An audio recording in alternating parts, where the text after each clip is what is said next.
12th of April, Rabbi, first Parsha Shavua with Rashi. Yes, thank you. As Lou mentioned, this is Rabbi Shlomo Furst here in Shiva Samanavshi, Yerushalayim Care Zoom. This is our Erev Shabbos Chumash Parshas Tazria, Erev Shabbos Parshas Tazria, Shana Tavshin Pei Dalet. Yes, if you look in the very beginning of the Parsha, the second pasuk of the Parsha, that would be in chapter Perek Yud Beis, pasuk Beis. Roy, you want to read over let's read over the pasuk, and we'll do the first part of Rashi. That will catch Lou up to where we are talking about now. I'll read the pasuk first. Yes, please. Well, the very first pasuk was an eternal pope that spoke to Moses, saying, "Now here it is: Speak unto the children of Israel, saying, If a woman have conceived seed and born a male, then she shall be unclean for 7 days, as in the days of the separation of her infirmity shall she be unclean." All right, that was that, and the Rashi. If a woman have conceived seed, Reb Simlay said, even as the formation of a man took place after that of every cattle, beast, and fowl, when the world was created, so too the law regarding him is set forth after the law regarding cattle, beast, and fowl contained in the previous chapter. In Leviticus, I don't know what the R stands for. Leviticus 14. Ki Tazria. These words R stands for Rabbah. Vayikra Rabbah. Oh, okay, thanks. These words are superfluous. Ki Tazria is superfluous. Yelda, Ki Yelda would suffice. They mean literally, if she bring forth seed, and are employed to include the case that if she gave birth to him, the male child, as a pulpy mass which is dissolved, having become liquefied like seed, even its mother becomes unclean, as though it were a normal birth. So let's go back to the beginning of the Rashi, the Rabbi Simloi. Let's try and analyze the statement of Rabbi Simloi a little bit. That's important for us. They're all important for us, but this I'd like to focus on. Let's. What do you have any particular thoughts about the first statement of Rabbi Simloi here in the Rashi? Very, very important statement that Rashi is quoting. Unconnected to the Dibur Maskil.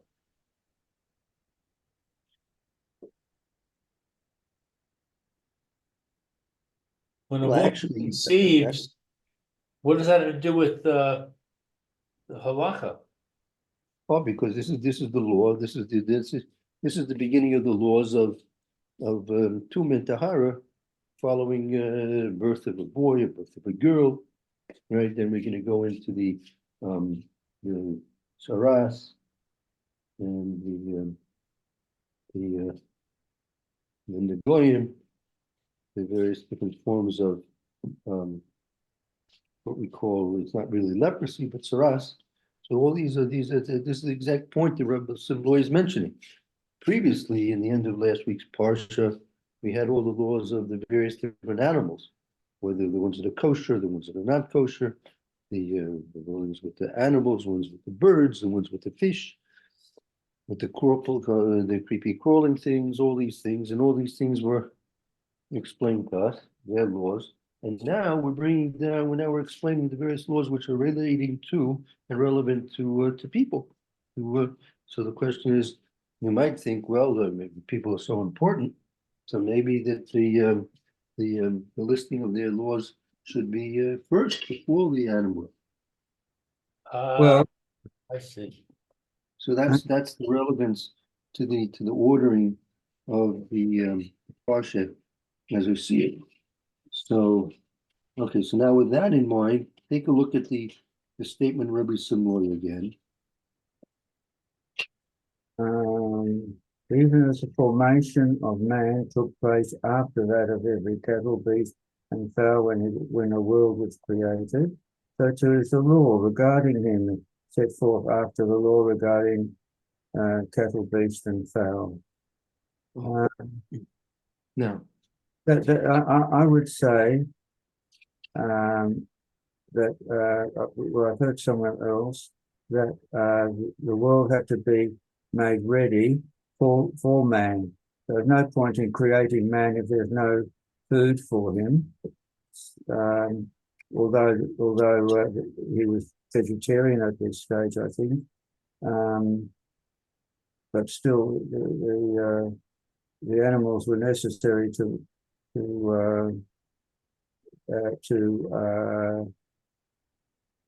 run the world, to populate the world, and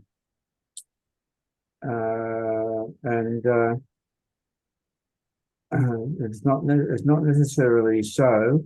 Man is more hierarchy wise. The man is more important than beasts.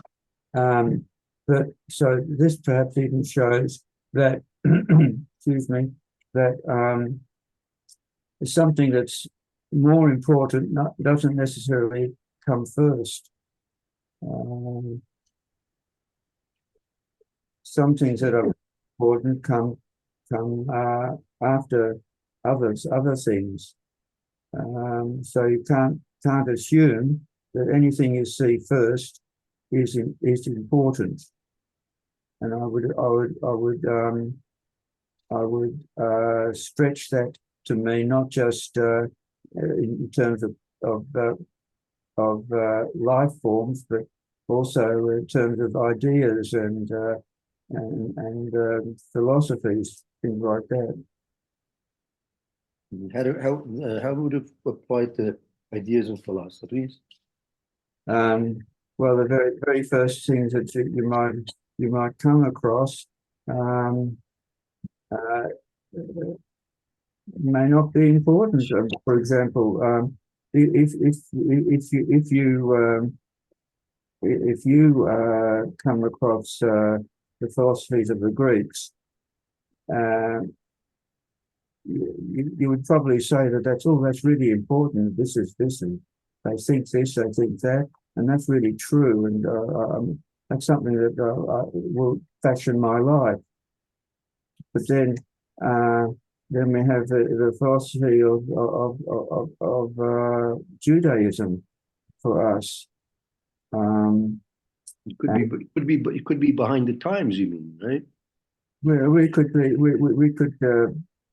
maybe not have come across it. Maybe the sort of person who is not brought up religiously, and they see that, and the first things that they are given for education are these Goyish ideas. But they're not important to him as Judaism is important to him.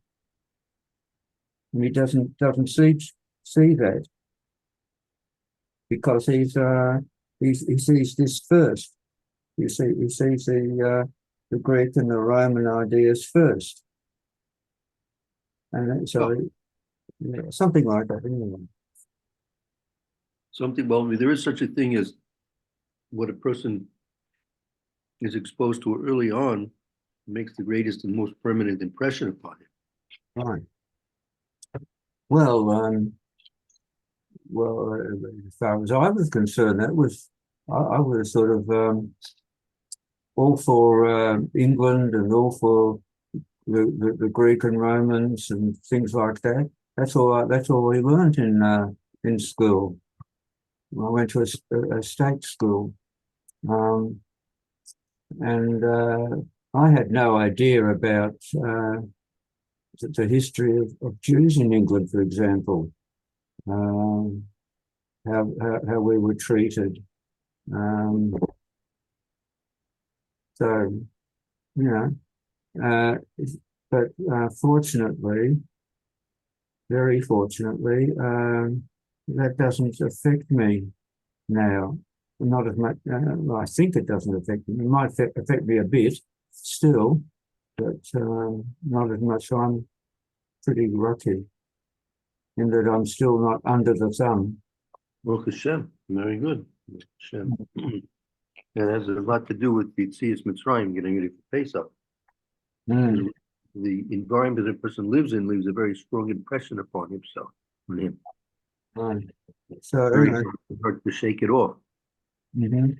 And I suppose that applies to the union of those times too. Yeah. So the point that Rashi is mentioning here, based on the statement of Rabbi Simloi, is about in the creation of everything. The creation of everything, man came specifically last in the terms of creation. So I like to explain it a little bit that when you have a wedding, right? So usually the last people, or among the last people to come, are the chassan and kala, the main focus of the event. Right? Like early on in the day, you probably have people cleaning up and setting up tables and sweeping the floor and putting out chairs, and then you have people coming in and maybe be doing the flowers and putting on tablecloths and then setting tables with plates and stuff and everything that. Then you might have people in the back with the kitchen, and slowly and surely maybe the photographer arrives, and then the band people arrive. It's all long before the actual event begins. And then certain guests come in, and then sooner or later the chassan and kala come in, and they're the real focus of the whole event. And the whole event is based on their importance. And if there wouldn't be a wedding, there wouldn't be a chassan and kala, there wouldn't be an event. So likewise with Adam and Chava, they're like the chassan and kala. Kadosh Baruch Hu created the whole universe, all of existence for mankind.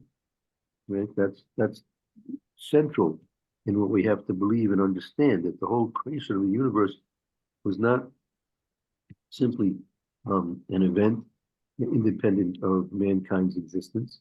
No, the whole intention of the creation of everything was for the purpose of having a place where mankind would exist, and eventually that there should be Torah, eventually there should be Klal Yisrael. Mm-hmm. So now, you might think, right, that since everything else was created beforehand, maybe they were more important. But the band, as important it is to the chasna, it's not a prime importance. The person comes in with the flowers, as important it is to the final touches of the event, but it's not of primary importance. If there are no flowers at the wedding will go on. Yeah. Mm. Okay, so again, now therefore the laws, why should this be corresponding? That's the next question we have to ask. Why should there be a correspondence? Just as the laws of just as the creation of Adam came last, also the laws of Adam came last. Why should there be a correspondence to that? Why should it correspond?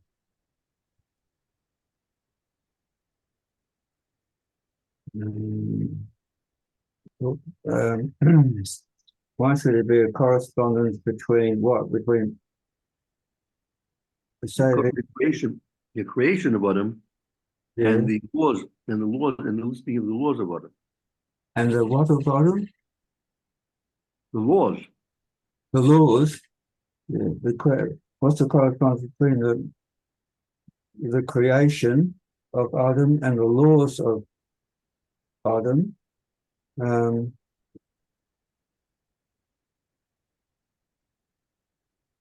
Laws are a guidance.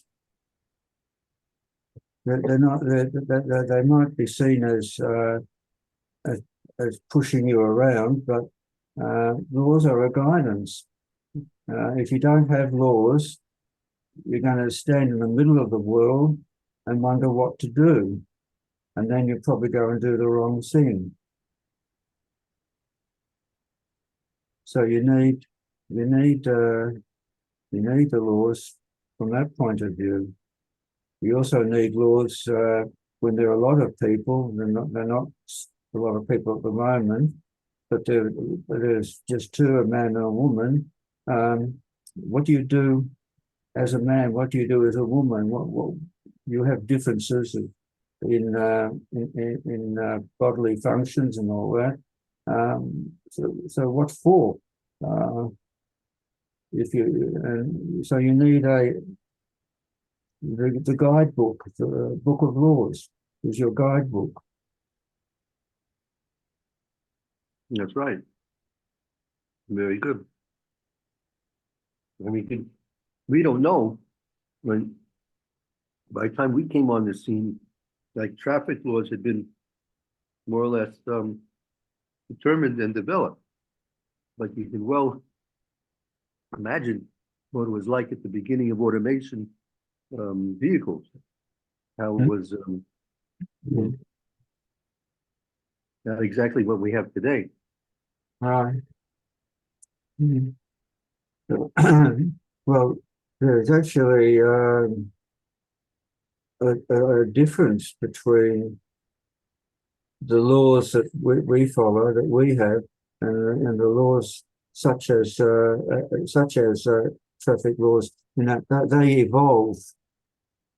Those laws evolve, and the laws that we have were given to us already ready. Very important.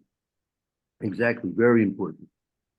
The complete distinction that the laws that we have are divine laws given and established long even before the creation of the universe. Mm-hmm. As a matter of fact, the blueprint of the universe is based on the laws. Mm-hmm. Right. Well, the Torah was around before the earth was around. That's right, 2,000 years. So I'll say 2,000 years before creation, there was the Torah. Mm. But that's part of the framework of the whole existence. Just like you have a blueprint, you can have many buildings, and the blueprint for the buildings might have been made years before the actual construction ever began. Mm-hmm.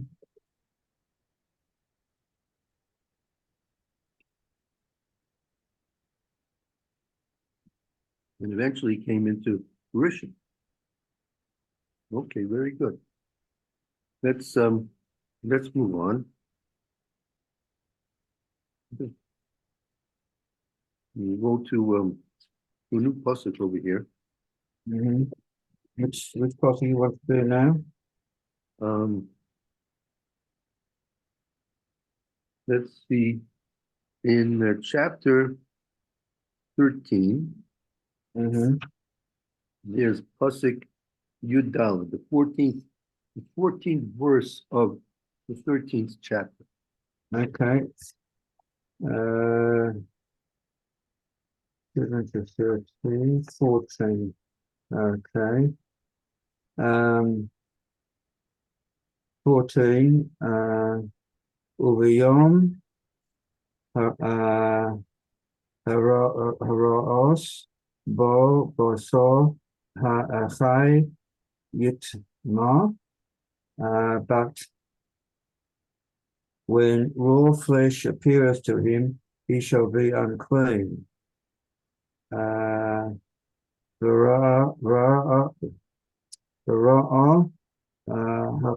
Hakohen es habasor hachay v'timo habasor hachay atamei hu Terais. But when raw flesh appears in him, he shall be unclean, and the priest shall see the raw flesh and pronounce him to be unclean, for the raw flesh is unclean, it is a leprosy.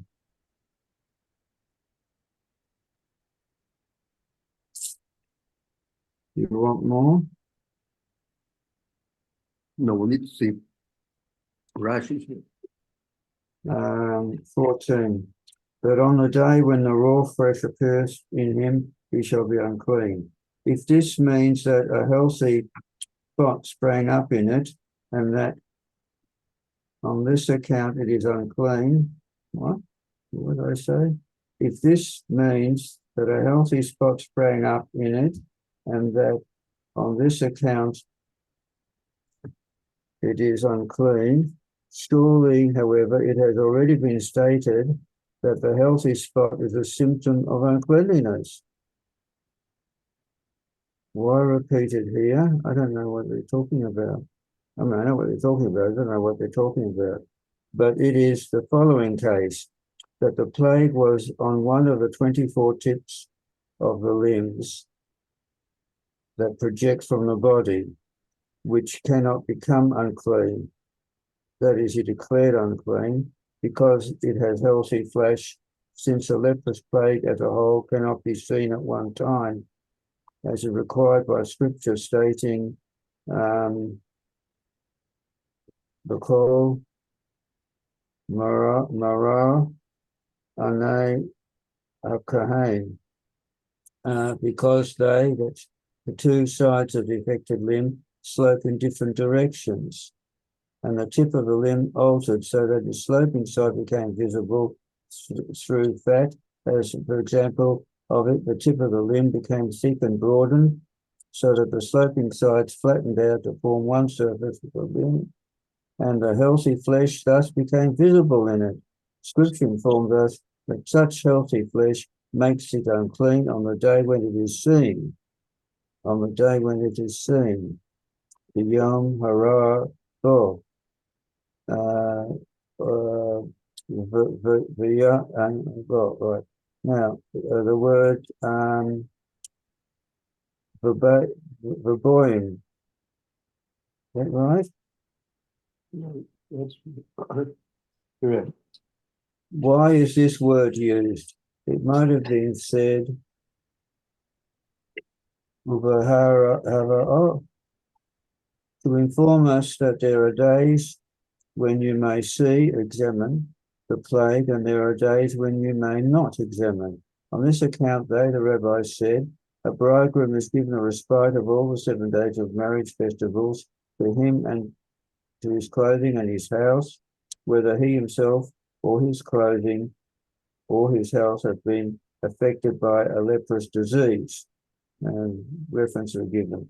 And similarly, on a festival that he and everyone is given a respite all the days of that festival, and during these periods, the priest may not come to examine him or his clothing or his house. And then it is a leprosy. That flesh is a leprosy. But basar is masculine, therefore the pronoun hu is used as its copula, I don't know. Anyway, that brings. So I want to go back to that point you just mentioned. When does the Kohen see and when does the Kohen? There are certain days the Kohen sees and sometimes the Kohen doesn't see. Now, why is that? Rashi explains why, no? Yes, because of the shape of the body. Well, that's one thing. And then he goes on. He talks about the marriage, right? Talks about marriage. But on those days, the parties involved are not subject to being examined. Now, And Rashi explains why, right? Correct? Does he explain why? Because he can't, because the leprosy can't be seen all at once, and he's supposed to see it all at once. Is that right? And not exactly. That's going back to the limbs. No. Further past that. So, because they're given respite all of the 7 days of the marriage festival. That's right. This is what I want to pay attention to here. Mm.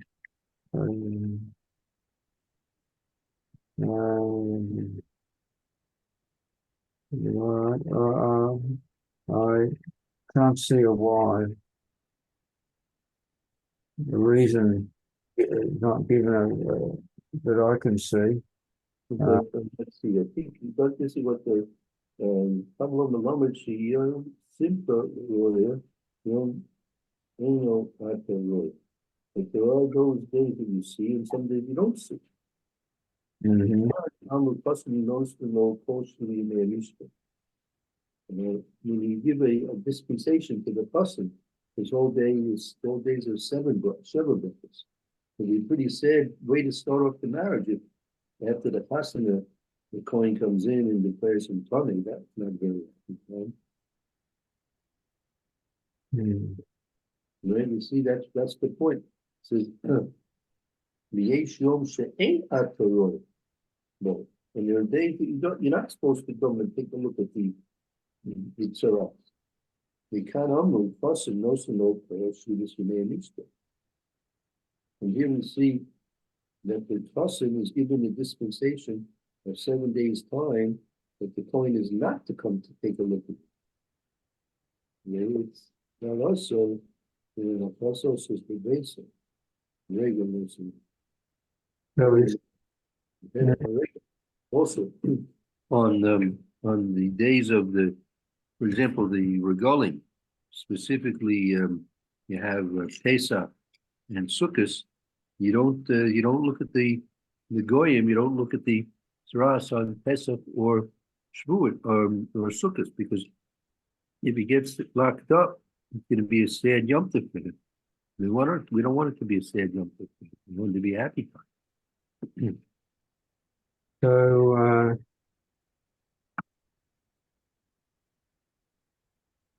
are we saying that it's regarded that he doesn't have, or is regarded as could have, couldn't have, not too sure? We'll have to wait till we can see. Well, the law is it's not halakhically considered tzaras until it's decided by the coin that it is tzaras. Okay. So Has to be declared tzaras. right. So if it's not declared Soros, then he hasn't got it in every respect. No, not in every respect. Well, in all respects, it's not there. Yeah. Okay.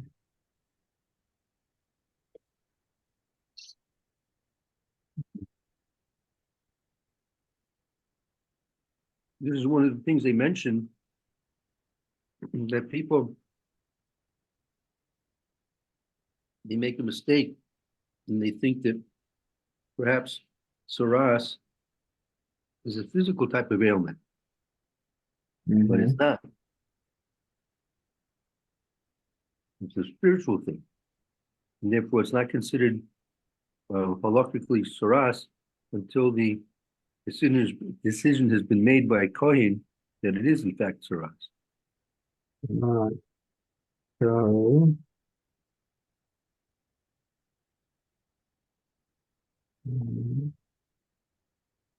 We have a similar halakha by the declaration of the Beis Din in Yerushalayim, the Sanhedrin, for the inauguration of the new moon. The months, according to the Torah law, have to be initiated and inaugurated by the Beis Din. based on the testimony of witnesses, that they witnessed the new moon. Mm-hmm. And until that happens, it's not officially the new month. The month for us is not an astronomical event. The month for us is a halakhic event. Mm-hmm. This is something the Greeks couldn't stand. This drove the Greeks crazy. Good, they should be driven crazy completely. I'm sorry, that again. Say I didn't hear. Doesn't matter. So Kudi Slavana Yes, is not in that is not part of the new moon. In that we need to see it, so it's physical. right. So that's that was given by the Rabbanim, wasn't it, or is it tradition? No, this is meant according to the Torah. The Adim have to come and say that they witnessed the new moon. Yeah, but when we say Kiddush Levana, Erev Shabbos, Motzei Shabbos. This is something else. This is a special mitzvah in terms of the commemoration and the celebration and the acknowledgement of a Kadosh Baruch Hu's renewing the month from one month to the next. Uh-huh. So that's it's not exactly similar to what the Beis Din used to do. Beis Din was because Beis Din that took place on the actual Rosh Chodesh, on the actual new month, Mm-hmm. the birth of the new moon. Mm-hmm. Okay. Okay, and so here likewise with the tzaras, it's a physical event. It's a physical occurrence happening to the physical body, but in halakhic status, it's not going to have a halakhic status until the Kohen actually sees it and decides on what its status is going to be. Okay. So likewise, the moon is a physical event, but its newness is not present until declared a new moon. Correct. That's right. That actually could happen when the moon is. Well, no, it couldn't. I was going to say no. It could happen if the moon wasn't declared a new moon for a little while, and you could see that it's sort of like for example, a quarter moon. Right. No, it could be in certain circumstances by default. By default, the moon will be declared for some reason. Let's say if Adim don't come for some reason. So, or in our time when we don't have the Beis Din, we don't have the Sanhedrin to make these declarations. So it's been calculated according to the calendar. Mm. Right? So you do have circumstances where that will exist, but in terms of the true law, is it's something which is dependent on the declaration of the Sanhedrin. That's the great Beis Din, and that sat in the Beis Hamikdash. Mm-hmm. Okay. That's one of the big things we're missing, Bisman, is that we don't have a Beis Hamikdash. One of the big things that we're missing is we don't have the Sanhedrin, and accordingly, we don't have all the laws which are dependent upon the Sanhedrin. Mm.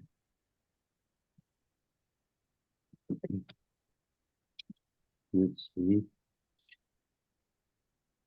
Okay. Okay, very good.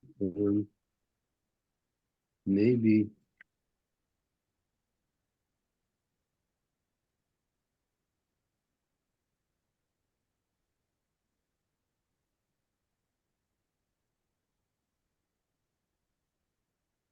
We'll see later on the rest of the pasuk is the ordering of the psukim is it begins with the tsaras, which happens to a person, his actual physical body. Then the psukim go on to explain those types of negoim, those tsarases, which affect the person's clothes, and then finally those things which affect his house.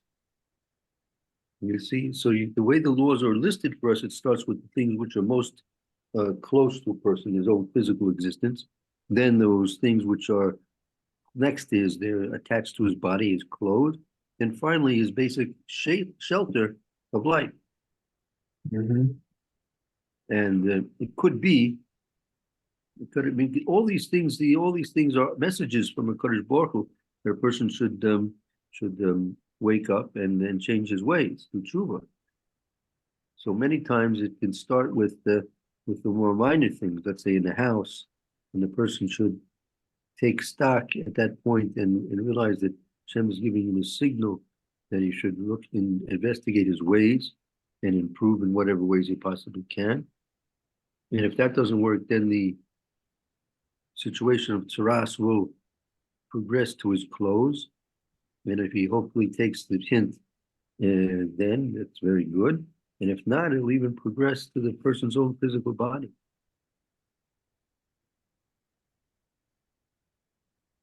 Okay, very good.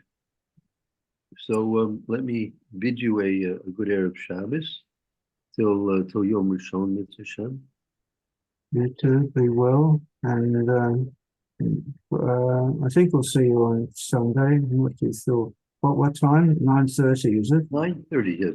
Those are the Hashem, 9:30. Okay, then. All right, then. Thank you very, very much. Thank you.